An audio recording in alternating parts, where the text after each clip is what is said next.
Ayan, pick up stand. Ganyan ang forma niya.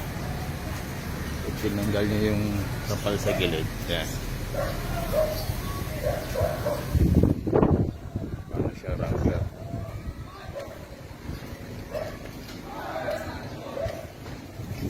Taas po ang gulong yan, 31/15.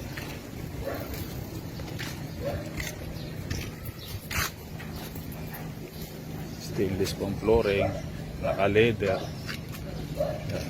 Nabubukas po ang likod dito. Ayan, open po ang likod yan. Yan, dyan po dadaan yung pasahero. Yan, pwede may upuan na po siya, may hawakan. Pwede po magkaupo yung 4, kabilaan 8. Yung differential po nito Isuzu 240. Yan, malaki ang differential yan, matulin.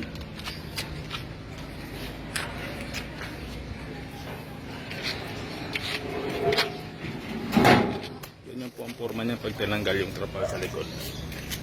Pag tag-ulan naman o umuulan, ikakabit lang yung trapal.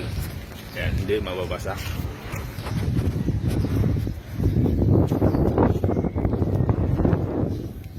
Taas po yan. Kaya pag ginagamit